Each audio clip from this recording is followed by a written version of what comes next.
It's Sunday morning. காலையில சர்ச்சுக்கு போயிட்டு வந்தாச்சு. இருந்தாலும் மனசுல ஒரு சமாதானம் இல்ல. சர்ச்லயும் முழு ஈடுபாட்டோட இறைவார்த்தையை கேட்க முடியல, பிரேயர் பண்ண முடியல. மனசுக்குள்ள ஏதோ ஒரு ஹெவினஸ். சரி, கஷ்டங்களை பத்தி யோசிச்சுக்கிட்டே இருக்காம பாட்டு கேட்டுக்கிட்டே சமைக்கலான்னு சமைக்க தொடங்கிட்டேன். எத்தனை இடர் வந்து சேர்ந்தாலும் கர்த்தனே அடைக்கலமாயினார்.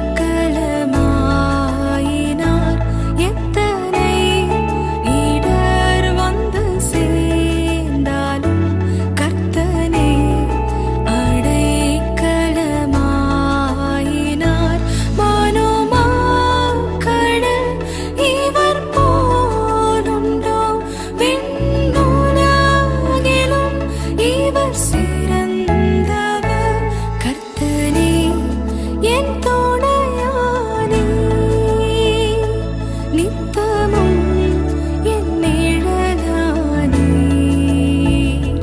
கர்த்தனே என் துணையானே. என்னை காக்கும் என் மீட்பர் என் கூட இருக்க எனக்கு என்ன கவலை? சமாதானத்தை தர நம் மீட்பர் இயேசு வல்லவராயிருக்கிறார். உங்களுக்கும் சமைக்கும் போது பாடல்கள் பாடிக்கிட்டே ஏசப்பாவை துதிக்கிறது ரொம்ப பிடிக்கும்னா ஒரு லைக் பண்ணுங்க.